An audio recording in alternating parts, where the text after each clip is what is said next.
Hello friends, आज बात करने वाले हैं एक बहुत ही इम्पोर्टेंट टॉपिक के बारे में, that is solution of ordinary differential equation. Okay, अब सॉल्यूशन क्या है? सॉल्यूशन में हमारे पास क्या क्या ऐसी चीजें हैं जो उसे सेटिस्फाई करनी चाहिए जब हम उसे उस चीज को सॉल्यूशन कहेंगे डिफरेंशियल इक्वेशन का, और कितने टाइप के सॉल्यूशन होते हैं उसके बारे में हम बात करेंगे। Okay, first of all solution. मान लीजिए y is equal to F of X आपका कोई सॉल्यूशन है। Okay, for nth order differential equation, कोई nth ऑर्डर, अभी हम जनरल बात कर रहे हैं ऑर्डर डिफरेंशियल इक्वेशन का, ऑर्डिनरी डिफरेंशियल इक्वेशन का ऑन इंटरवल आई, किसी इंटरवल के ऊपर, जरूरी नहीं वो पूरे रियल लाइन के ऊपर हो, ठीक है, ऑन इंटरवल आई। इफ क्या क्या कंडीशन होनी चाहिए? y is equal to F of X, पहली बात तो वो डिफाइन होना चाहिए, इज डिफाइंड ऑन इंटरवल, उस इंटरवल के ऊपर वो डिफाइन होना चाहिए obviously. Second, y is equals to F of X has nth order derivative, उसका nth ऑर्डर डेरिवेटिव होना चाहिए ऑन आई, ठीक है, बिकॉज n ऑर्डर की बात करें तो वहां तक उसका डेरिवेटिव तो एग्जिस्ट करे, ठीक है, nth ऑर्डर डिफरेंशियल इक्वेशन की बात हो रही है तो वहां तक उसका डेरिवेटिव एग्जिस्ट करे। Third thing, y is equals to F of X satisfy the given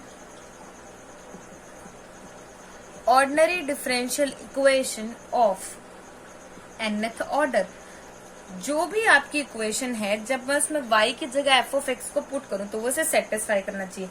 अब देखिए, आपको ऐसा नहीं करना, आप ये कहो कि हमने आंसर में, मतलब आपका जो सॉल्यूशन है वो पुट करके देखा, सेटिस्फाई हो गया तो हमारा ये आंसर हो गया, बट वो डिफाइंड भी होना चाहिए और उसका डेरिवेटिव भी एग्जिस्ट करना चाहिए। ये तीनों कंडीशंस होनी चाहिए हमारे पास सॉल्यूशन के लिए, ठीक है।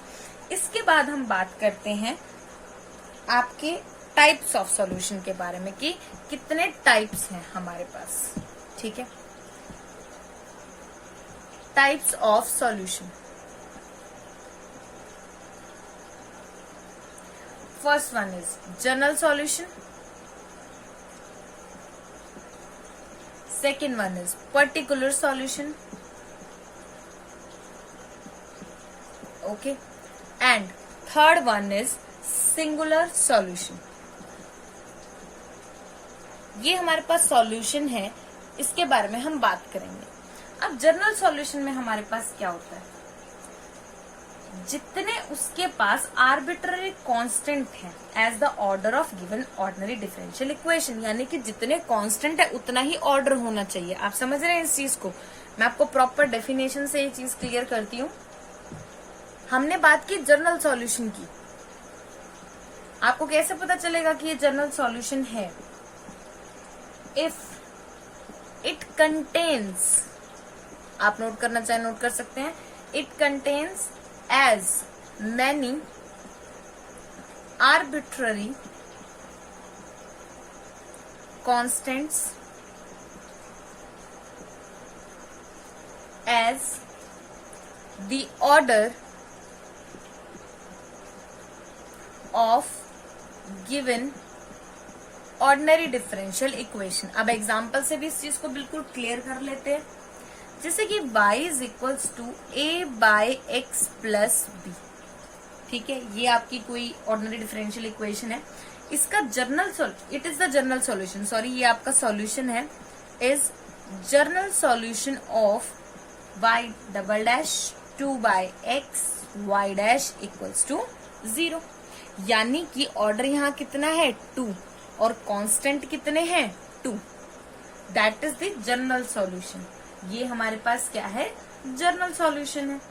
बात करते हैं पर्टिकुलर सॉल्यूशन की, कि पर्टिकुलर सॉल्यूशन क्या होता है। If it can be obtained, हम उसे ऑब्टेन कर सकें बाय पुटिंग सम पर्टिकुलर, नाम से पता चल रहा है, putting some particular values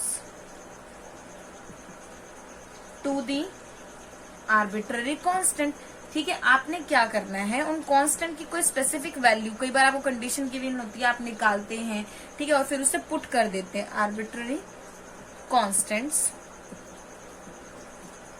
in general solution. General solution के अंदर, जनरल सॉल्यूशन में मैंने जो ये मेरे कांस्टेंट्स हैं और बी इनकी वैल्यू रख दी, तो वो क्या बन जाएगा, पर्टिकुलर बन जाएगा। समझ रहे हैं, ये आपका सॉल्यूशन है। इफ अगर मैं इसी के अंदर a को 1 रखूं, b को रख दूं 0, तो y is equals to 1/x। ये जो 1/x है, ये मेरा पर्टिकुलर सॉल्यूशन हो जाएगा इस इक्वेशन का।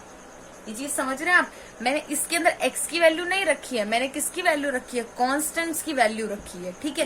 That is what, that is your particular solution. Okay, उसके बाद बात करते हैं सिंगुलर सॉल्यूशन की, कि सिंगुलर सॉल्यूशन जो है हमारे पास वो क्या होता है। ओके,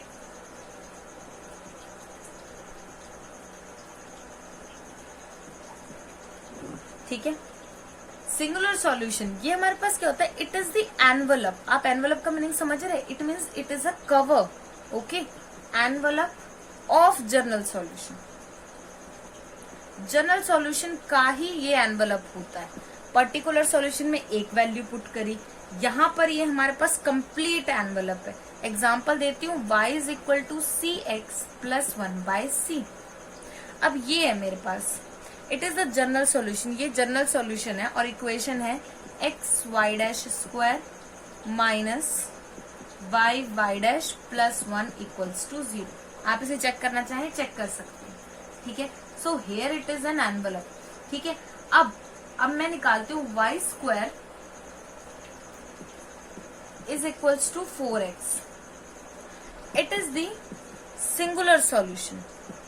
ये क्या है, जनरल सॉल्यूशन है, और ये क्या है, सिंगुलर सॉल्यूशन है।